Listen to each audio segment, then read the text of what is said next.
Marcus Thompson had always been the type of man who believed rules were meant for other people. At 42 years old, he owned 3 successful car dealerships in downtown Chicago and had grown accustomed to getting his way through intimidation and his loud voice. His expensive suits, flashy gold watch, and brand new BMW made him feel invincible as he navigated through life expecting everyone to bow down to his demands. On this particular Tuesday morning in September, Marcus was running late for an important business meeting. He had spent too much time at his favorite coffee shop, flirting with the young barista and showing off his wealth by leaving an unnecessarily large tip. Now, as he rushed toward the downtown courthouse area where his meeting was scheduled, he found himself desperately searching for a parking spot. The streets were packed with the usual morning rush hour traffic, and every parking meter seemed to be occupied. Marcus circled the block 3 times, his frustration mounting with each passing minute. His meeting was with potential investors who were considering putting money into his newest dealership venture, and being late could cost him millions of dollars. Finally, he spotted what appeared to be an empty space near the federal courthouse building. As he got closer, however, he realized it wasn't actually a legal parking spot at all. It was clearly marked as a no parking zone with bright yellow paint on the curb and multiple signs indicating that vehicles would be towed immediately. But Marcus didn't care about rules, especially when money was on the line. He pulled his shiny BMW into the illegal spot and quickly checked his reflection in the rearview mirror. His hair was perfectly styled, his tie was straight, and his confidence was at its usual high level. He grabbed his leather briefcase from the passenger seat and stepped out of the car, completely ignoring the warning signs around him. As Marcus walked away from his illegally parked vehicle, he noticed a man in a simple gray suit standing near the courthouse entrance. The man appeared to be in his early 50s with graying hair and a calm professional demeanor. He was holding a worn leather folder and seemed to be observing the parking situation with interest.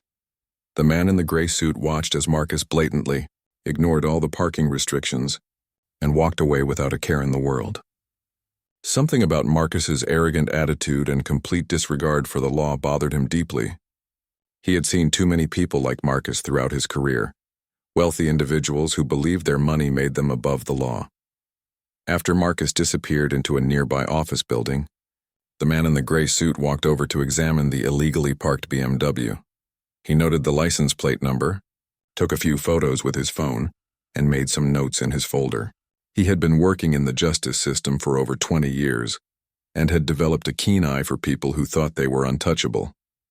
Meanwhile, Marcus was having the meeting of his life. The potential investors were impressed by his presentation, his financial projections, and his confident personality. They were ready to commit to a substantial investment that would make Marcus even wealthier than he already was. He felt on top of the world as he shook hands with the investors and promised to have all the paperwork ready within a week.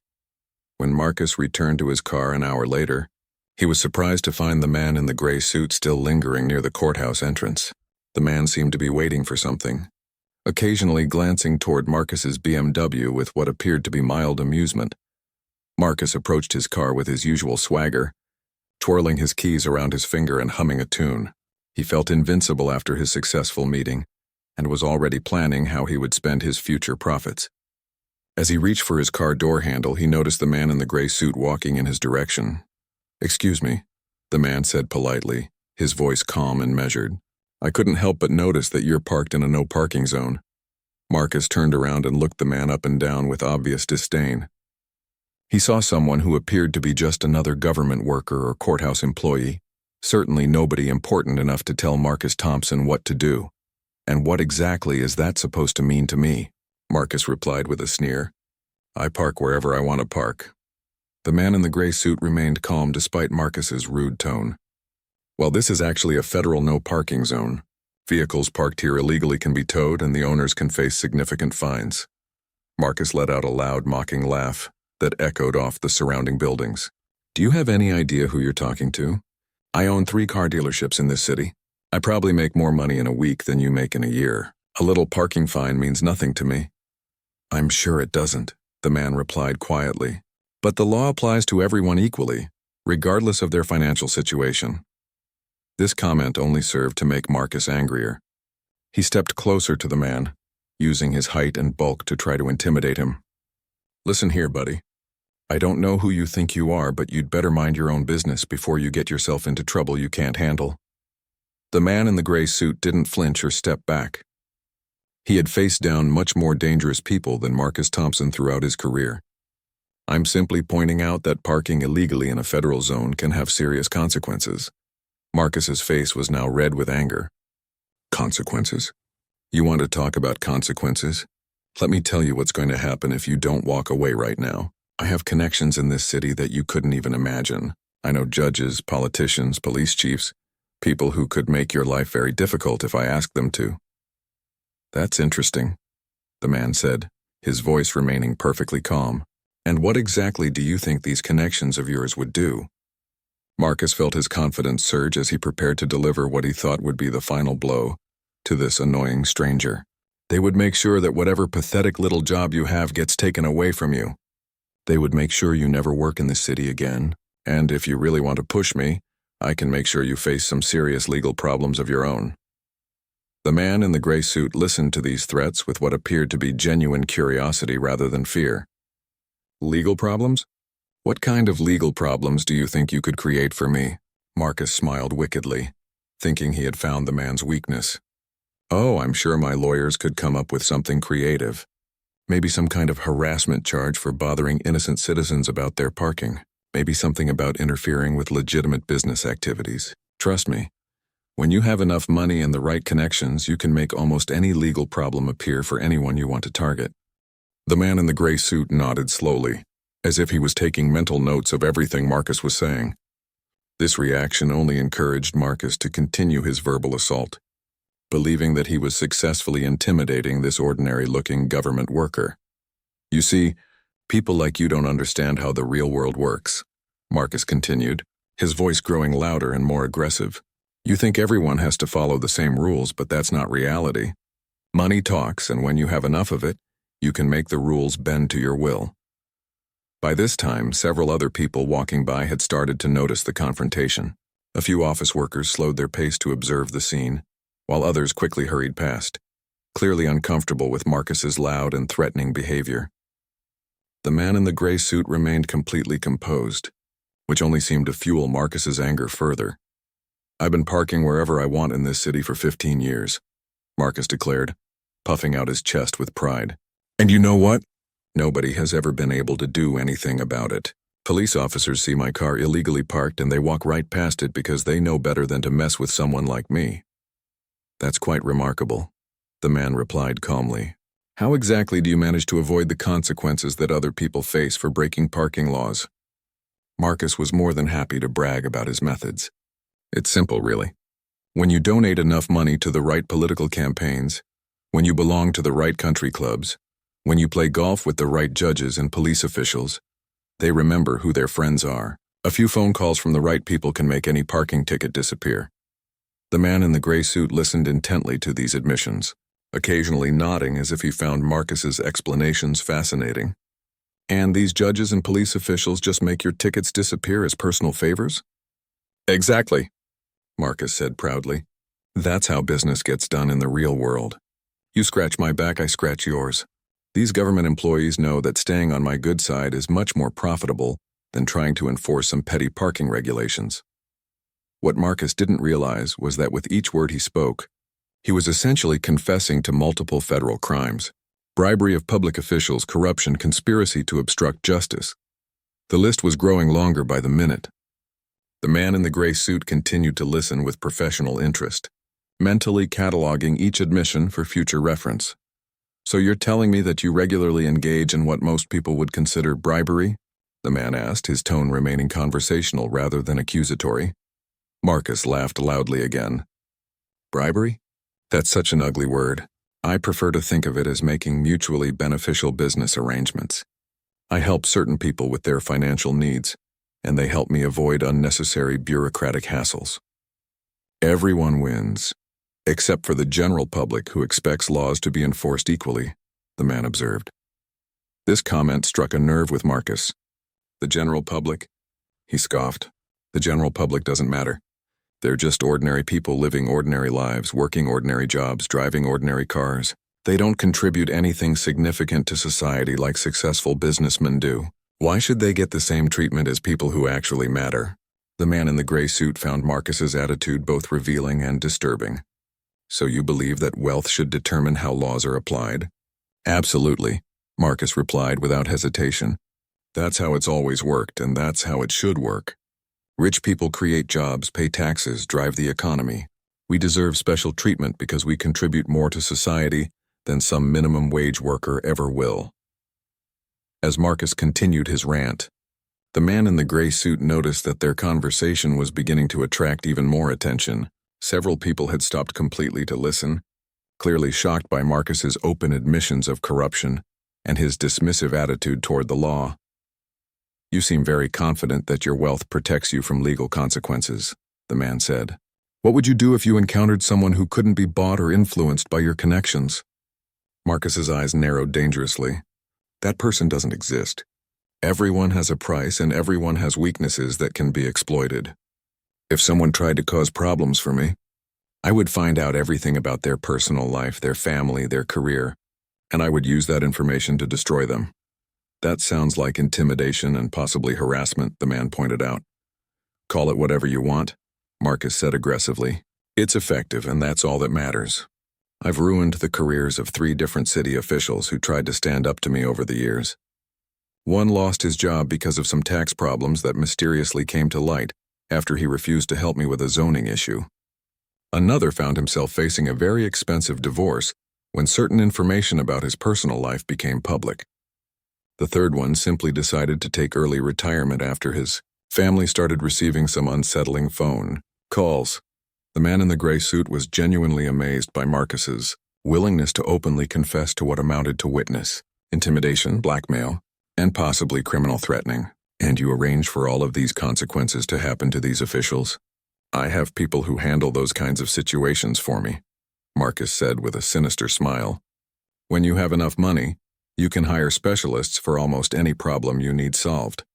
Private investigators who can dig up dirt on anyone, lawyers who know how to manipulate the legal system, and other professionals who prefer to remain anonymous. At this point, the man in the gray suit realized that Marcus was not only admitting to crimes he had already committed, but was essentially threatening him directly. The conversation had moved far beyond a simple parking dispute and into the realm of serious federal offenses. So you're saying that if I were to report your illegal parking to the appropriate authorities, you would retaliate against me personally? The man asked, wanting to make Marcus's threats absolutely clear. Marcus stepped even closer, trying to use his physical presence to intimidate the smaller man. I'm saying that you would regret it for the rest of your life. Whatever pathetic little government job you have would disappear overnight. Your family would face harassment and financial problems. Your reputation would be destroyed. And that's just the beginning of what I could do to you. The man in the gray suit looked directly into Marcus's eyes and spoke in a voice that was still calm, but carried a new undertone of authority. Mr. Thompson, are you threatening a federal employee in the performance of his duties? For the first time since the conversation began, Marcus felt a small flicker of uncertainty. Something about the way the man had phrased that question, and the subtle change in his tone suggested that perhaps this stranger wasn't quite as powerless as Marcus had assumed. Marcus paused for a moment, his brain trying to process what the man had just said. Federal employee? The question hung in the air like a warning bell that Marcus was too arrogant to fully hear. But his ego quickly pushed aside any concerns, and he decided to double down on his aggressive approach. Federal employee? Marcus laughed mockingly. What are you, some kind of parking meter inspector? A courthouse janitor. Let me tell you something about federal employees. They're all underpaid, undervalued bureaucrats who spend their days pushing papers and dreaming about having real power. The man in the gray suit remained silent, simply observing Marcus with the kind of calm attention that comes from years of experience, dealing with criminals who talk too much. This silence seemed to make Marcus even more agitated, as if he needed to fill the quiet space with more threats and boasts. You know what I think? Marcus continued, pointing his finger aggressively at the man's chest. I think you're some low-level government worker who's jealous of successful people like me. You probably drive a beat-up old car, live in a tiny apartment, and spend your weekends watching TV because you can't afford to do anything interesting. The small crowd that had gathered to watch this confrontation was growing larger and more uncomfortable. Several people were now recording the scene with their phones, capturing Marcus's threats and admissions for posterity. A few onlookers were quietly discussing whether they should call security or the police, clearly concerned about the escalating nature of the situation. "I bet you went to some mediocre state college," Marcus went on, his voice dripping with contempt. "Probably studied something useless like political science or criminal justice, thinking you were going to change the world. But instead you ended up in some dead-end government job where your biggest responsibility is telling people where they can and can't park their cars." The man in the gray suit listened to this personal attack without showing any emotion. He had heard similar insults from criminals throughout his career, and Marcus's amateur attempts at intimidation were actually quite mild compared to threats he had received from organized crime figures and violent felons. "Meanwhile," Marcus continued, "I built a business empire from nothing. I employ over 200 people across my 3 dealerships. I pay more in taxes every year than you probably make in salary. I drive cars that cost more than your annual income. And I live in a house that's probably worth more than you'll earn in your entire lifetime." As Marcus became more animated in his boasting, he began pacing back and forth in front of his illegally parked BMW. His gestures became more dramatic, and his voice grew loud enough that people in nearby buildings were beginning to look out their windows to see what was causing the commotion. "You want to know the real difference between us?" Marcus said, stopping directly in front of the man and leaning forward aggressively. "I matter. My business matters. My money matters. My connections matter, but you're completely irrelevant. You're just another faceless government employee who will retire in obscurity and be forgotten 5 minutes after you clean out your desk." The man in the gray suit finally spoke again, his voice still calm but with a slight edge that suggested his patience was beginning to wear thin. "Mr. Thompson, you seem very confident about your assessment of my career and background." "Of course I'm confident," Marcus replied immediately. "I've met thousands of people like you over the years. You're all the same. Bitter, envious, powerless people who try to make themselves feel important by hassling successful citizens over trivial matters." "And what if your assessment is incorrect?" the man asked quietly. Marcus's laugh was even louder this time. "Incorrect? Look at you. Look at that cheap suit, that worn-out briefcase, those scuffed shoes. Everything about you screams low-level government employee. I could spot someone like you from a mile away. What Marcus didn't realize was that the man's cheap suit was actually a well-tailored but understated piece that cost more than most people's monthly salary. His worn-out briefcase was a vintage leather piece that had been carefully maintained over decades of use. And his scuffed shoes were expensive Italian leather that had been broken in through years of walking courthouse corridors. "Let me make this very simple for you," Marcus said, pulling out his wallet and waving it in the man's face. "See this? This is real power, not some meaningless government badge or official title that nobody respects. Money is the only thing that matters in this world, and I have more of it than you'll ever see." The man watched as Marcus flashed several credit cards and a thick stack of cash. "You believe that money gives you the right to break laws with impunity?" "I don't believe it," Marcus said smugly. "I know it. I've been proving it for years. Every time some government official tries to enforce some stupid regulation against me, I make a few phone calls and the problem disappears. Every time someone tries to challenge me, they learn very quickly that I'm not someone they want to mess with." At this point, one of the onlookers, a young woman in a business suit who had been watching the entire confrontation, stepped forward with a concerned expression. "Excuse me," she said to the man in the gray suit. "Is this person threatening you? Should I call security?" Marcus whirled around to face the woman, his face red with anger. "Mind your own business, lady. This doesn't concern you." The woman looked startled by Marcus's aggressive response but stood her ground. "Actually, when someone is making threats in public and bragging about bribing officials, it concerns all of us." "Threats?" Marcus laughed. "I'm not making threats. I'm simply explaining reality to this government bureaucrat. He needs to understand his place in the world before he gets himself into trouble he can't handle." The man in the gray suit looked at the concerned woman and nodded politely. "Thank you for your concern, but I can handle this situation." "See?" Marcus said to the woman triumphantly. "Even he knows better than to escalate this any further. He understands that crossing someone like me would be a career-ending mistake." The woman looked skeptical but stepped back. though she continued to record the scene with her phone. Several other onlookers were doing the same, creating a digital record of Marcus's threats and admissions that would prove very valuable in the near future.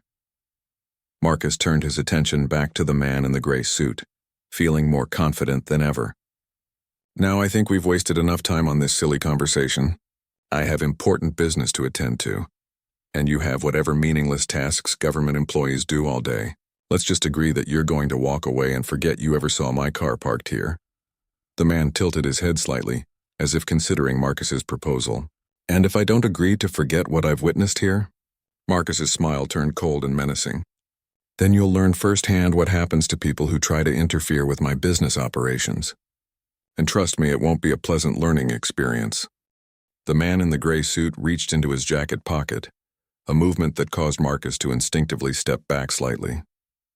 For a brief moment, Marcus wondered if he had pushed this confrontation too far, but his arrogance quickly returned when he saw that the man was simply retrieving what appeared to be a business card holder.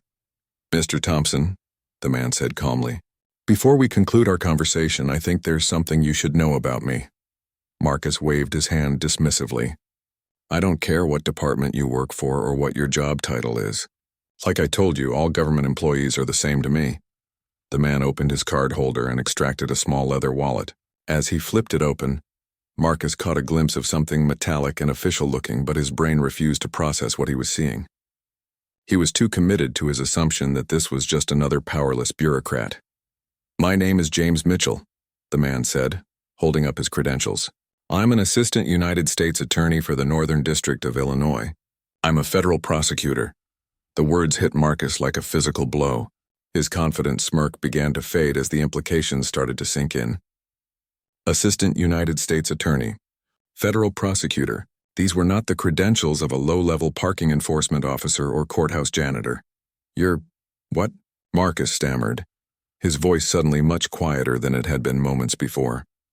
I prosecute federal crimes, James Mitchell explained patiently. Corruption, bribery, money laundering, racketeering, conspiracy, witness intimidation, and threats against federal officials. These are the types of cases I handle every day. Marcus stared at the credentials, his mind racing as he tried to process this new information.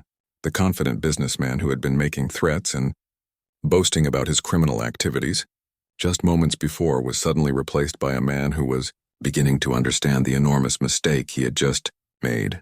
Over the past 15 minutes, Prosecutor Mitchell continued, his voice taking on a more formal tone. You have admitted to multiple federal crimes in my presence. You've described a pattern of bribing public officials, intimidating witnesses, and using your wealth to obstruct justice. You've also directly threatened a federal prosecutor in the performance of his duties. The small crowd that had gathered to watch the confrontation was now completely silent, everyone understanding that they were witnessing something much more serious than a simple parking dispute. Several people continued recording with their phones, realizing that they were documenting what might become evidence in a federal criminal case. Marcus's face had gone from red with anger to pale with shock. His hands began to shake slightly as the full weight of his situation became clear. I didn't know. You were just what, Mr. Thompson? Prosecutor Mitchell asked. Just admitting to felony crimes? Just threatening a federal official? Just describing your methods for corrupting public servants and intimidating anyone who tries to hold you accountable. The arrogant businessman who had been so confident in his power and connections just minutes before was now struggling to form complete sentences. I wasn't serious about... I was just talking. I didn't actually mean... You didn't mean it when you described bribing judges and police officials? Mitchell asked. You didn't mean it when you detailed how you've ruined the careers of 3 different city officials who tried to enforce the law against you? You didn't mean it when you threatened to destroy my career and harass my family? Marcus looked around desperately, as if hoping to find some escape from the situation he had created. The onlookers were all staring at him with expressions ranging from shock to disgust. The young woman who had offered to call security was now openly recording everything with her phone, making sure to capture Marcus's panicked responses. This is all just a misunderstanding, Marcus said weakly, his voice barely above a whisper. I'm a respected businessman in this community. I have important connections. I support law enforcement and the judicial system. Prosecutor Mitchell raised an eyebrow. You support law enforcement by bribing officers to ignore your illegal activities? You support the judicial system by corrupting judges to make your problems disappear. The irony was not lost on anyone present. Marcus had spent the entire confrontation bragging about his ability to corrupt and intimidate government officials, never imagining that he was confessing these crimes directly to one of the most powerful law enforcement officials in the federal system. I think there's been a terrible misunderstanding here. Marcus tried again, his businessman's instincts telling him to try to negotiate his way out of trouble. Perhaps we could discuss this situation privately, maybe over lunch? I'm sure we could find some way to resolve any concerns you might have. This attempt at what sounded suspiciously like an attempted bribe only made Marcus's situation worse. Prosecutor Mitchell's expression hardened noticeably. "Mr. Thompson, are you now attempting to bribe a federal prosecutor?" Marcus's eyes widened in horror as he realized that his attempt to smooth things over had just added another potential federal crime to his growing list of problems. No, I wasn't trying to bribe you. I was just suggesting that we could talk things over like civilized people. By offering to buy me lunch in exchange for making your legal problems disappear?" Mitchell asked pointedly. "That's not what I meant." Marcus protested, though his voice lacked any conviction. He was beginning to understand that everything he said was only making his situation worse, but his panic was preventing him from thinking clearly enough to simply stop talking. Prosecutor Mitchell pulled out his phone and began making notes. "Mr. Thompson, you should know that I'm documenting our entire conversation. Your admissions of criminal activity, your threats against a federal official, and your apparent attempt to bribe a prosecutor will all be included in my report." Marcus watched in growing horror as the prosecutor typed details into his phone. This was really happening. He wasn't going to be able to buy his way out of this situation or intimidate his way to freedom. He had confessed to serious federal crimes in front of multiple witnesses, and now one of the most powerful law enforcement officials in the state was building a case against him. "Please," Marcus said, his voice now pleading rather than threatening. "I made a mistake. I didn't know who you were. If I had known you were a prosecutor, I never would have said those things. So you're saying that you only commit crimes and make threats when you think the person can't fight back?" Mitchell asked. "You only bribe officials and intimidate witnesses when you believe you're dealing with someone powerless?" Marcus realized that even his apologies were being turned against him. Everything he said seemed to make him look worse, providing more evidence of his criminal mindset and his complete disregard for the law. "I want to call my lawyer," Marcus finally said, the words coming out in a rush as his survival instincts finally kicked in. "That's certainly your right," Prosecutor Mitchell replied, "though I should point out that your lawyer might be interested to know that you've just confessed to multiple federal crimes in public, in front of numerous witnesses while threatening a federal prosecutor." Marcus pulled out his phone with trembling hands, but then stopped as another terrifying thought occurred to him. What if his lawyer wasn't as powerful or well-connected as Marcus had always believed? What if his legal protection was just another illusion, like his belief that he was untouchable? Within hours of his confrontation with Prosecutor Mitchell, Marcus Thompson's entire world began to unravel in ways he never could have imagined. As he sat in his lawyer's office that afternoon, his hands still shaking from the morning's events, he was about to learn just how powerless his money and connections really were when facing the full force of federal law enforcement. His attorney, Richard Blackwood, was a man Marcus had always considered to be one of the best criminal defense lawyers in Chicago. Blackwood had gotten Marcus out of several minor legal troubles over the years, usually through connections and informal arrangements that kept things from becoming serious problems. But as Marcus recounted the morning's events, he watched his lawyer's face grow increasingly pale. "You did what?" Blackwood asked, his voice filled with disbelief. "You confessed to bribing public officials, to a federal prosecutor, in front of witnesses who were recording everything?" Marcus shifted uncomfortably in the expensive leather chair. "I didn't know he was a prosecutor. He looked like just another government worker. How was I supposed to know?" Blackwood leaned back in his chair and rubbed his temples, clearly trying to process the magnitude of his client's stupidity. "Marcus, it doesn't matter what you thought he was. You still confessed to serious federal crimes, and threatening a prosecutor? That's a separate felony that could carry significant prison time all by itself. But you can fix this, right?" Marcus asked desperately. "You have connections too. You know judges, you know prosecutors. You can make this go away like you've done before." The lawyer's expression was grim. The situations I've helped you with in the past were minor local matters. Traffic violations, small municipal violations, disputes with city inspectors. This is completely different. This involves federal crimes, and the prosecutor you threatened is James Mitchell. So, what's so special about this Mitchell guy? Blackwood stared at his client in amazement. James Mitchell is one of the most respected federal prosecutors in the Midwest. He's built his entire career on fighting political corruption and organized crime. He's convicted dozens of politicians, judges, and businessmen who thought they were untouchable. He's absolutely incorruptible, and he takes personal offense when people try to threaten or intimidate him. Marcus felt his stomach drop even further. But surely he'll be reasonable. Maybe if we approach this the right way.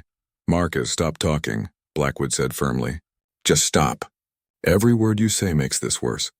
Mitchell is not someone you can buy, threaten, or negotiate with. He's probably already started building a case against you, and based on what you've told me, he's got enough evidence to charge you with multiple felonies. As if on cue, Blackwood's phone rang. He glanced at the caller ID and his face went even more pale. It's the U.S. Attorney's Office, he said quietly. They want to schedule a meeting. While Marcus sat in his lawyer's office contemplating his rapidly deteriorating situation, Prosecutor Mitchell was indeed already hard at work building a case.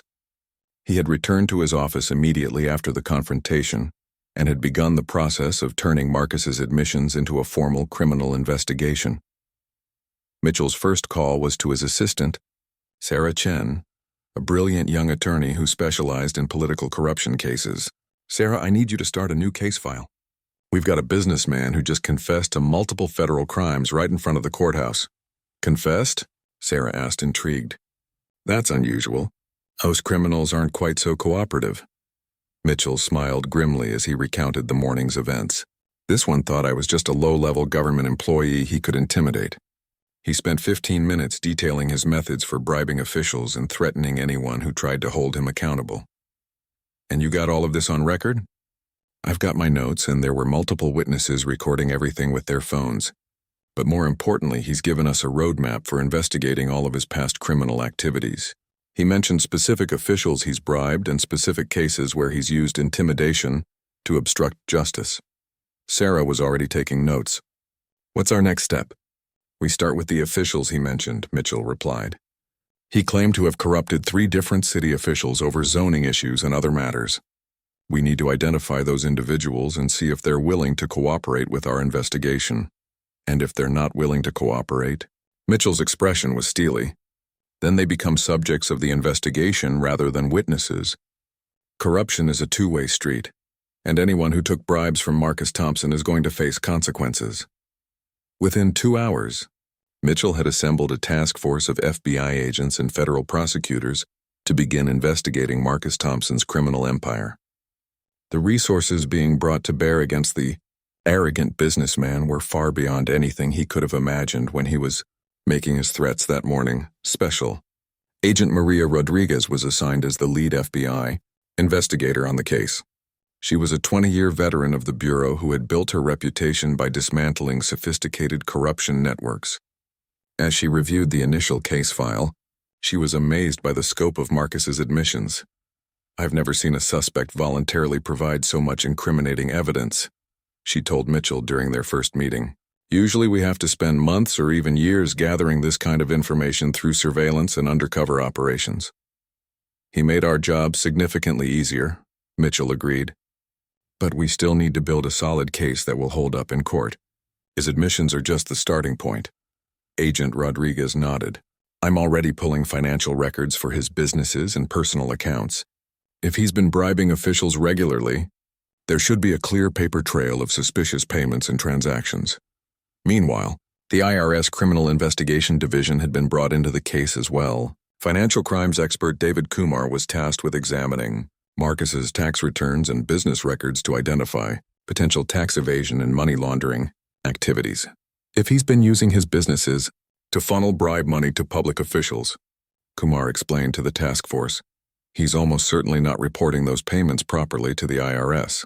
Tax evasion might be the easiest charge to prove, and it carries serious penalties.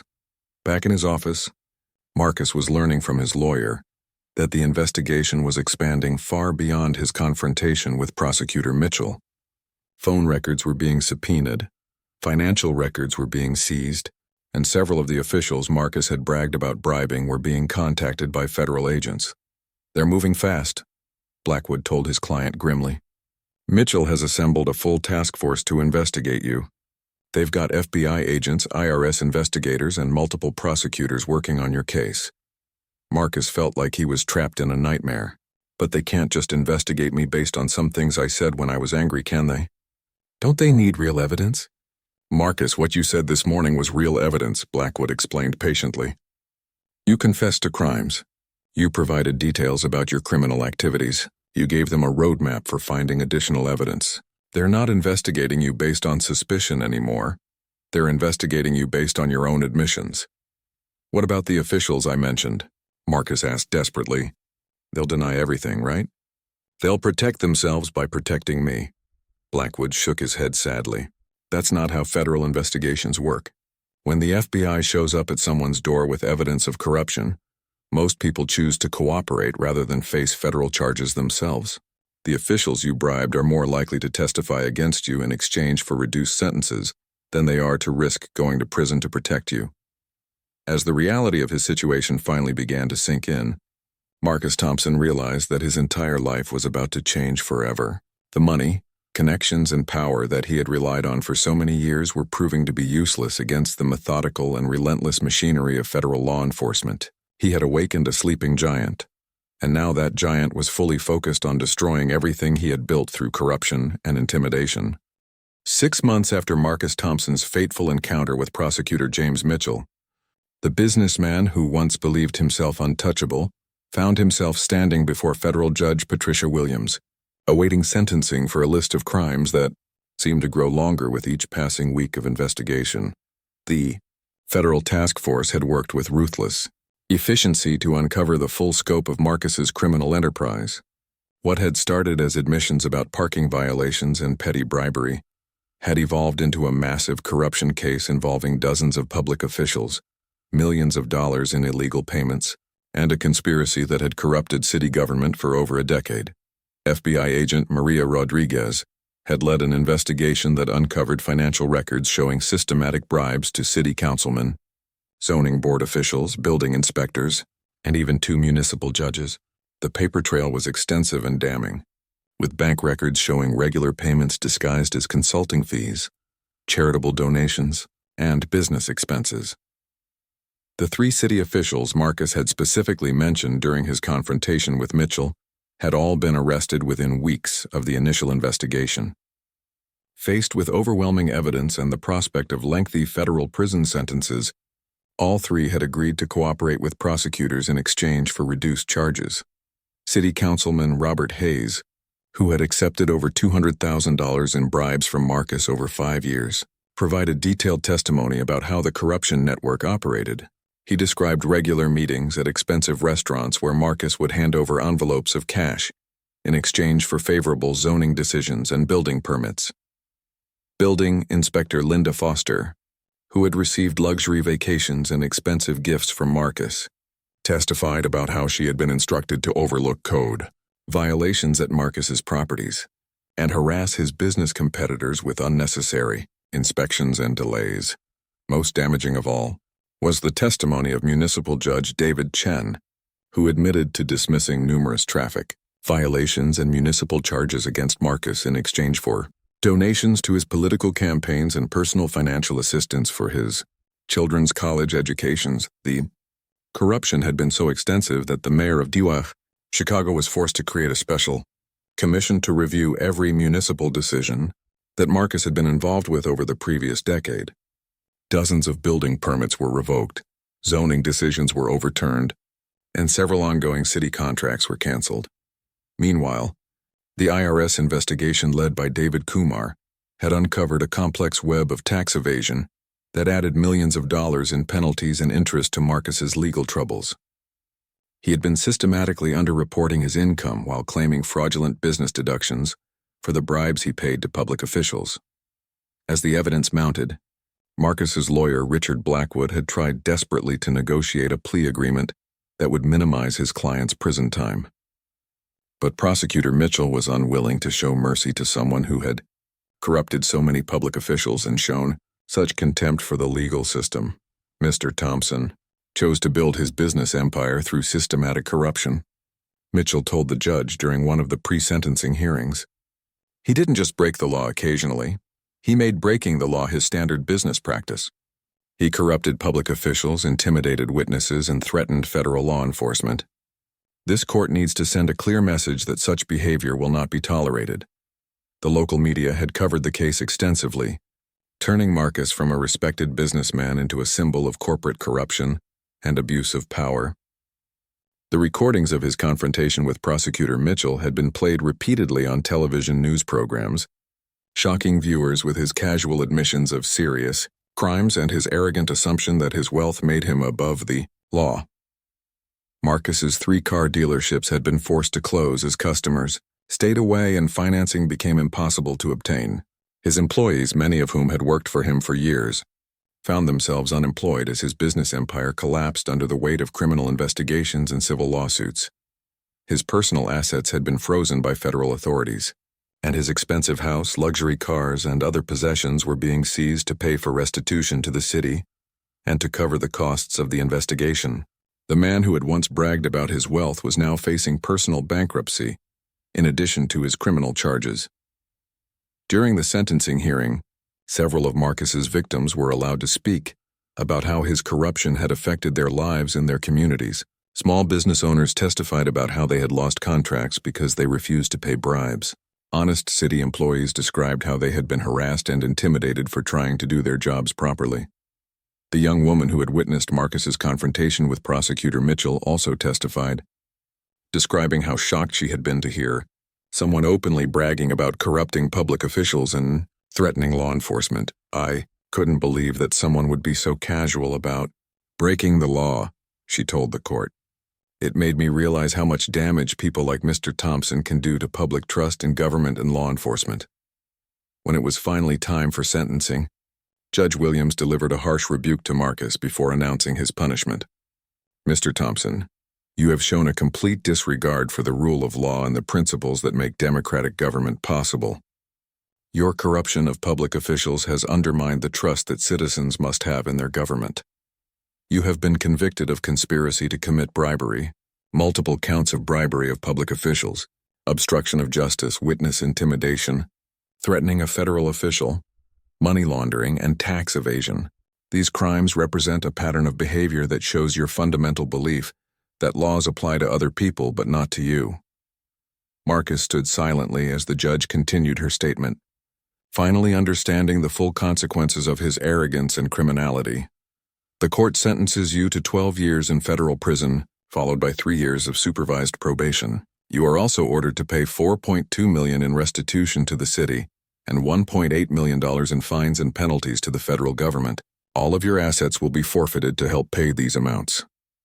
As Marcus was led away in handcuffs, Prosecutor Mitchell reflected on how a simple parking violation had led to the dismantling of one of the most extensive corruption networks in the city's history. The arrogant businessman who had thought he could intimidate a federal prosecutor had instead provided law enforcement with the keys to his own criminal empire.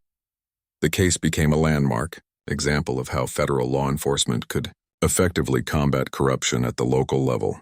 It also served as a warning to other wealthy individuals who believed their money and connections made them untouchable. James Mitchell continued his career as a federal prosecutor, eventually being promoted to serve as the U.S. Attorney for the Northern District of Illinois. He often used the Marcus Thompson case as an example in speeches to law enforcement groups, emphasizing how criminals often provide the evidence needed to convict themselves when they become overconfident and careless. Marcus Thompson served his full 12-year sentence in federal prison, during which time he lost everything he had spent his life building. His story became a cautionary tale about the dangers of believing that wealth and corruption could provide permanent protection from the consequences of criminal behavior. The parking spot where the confrontation had taken place was eventually marked with a small plaque installed by the federal courthouse security office. It read simply, Federal parking violations will be prosecuted to the full extent of the law.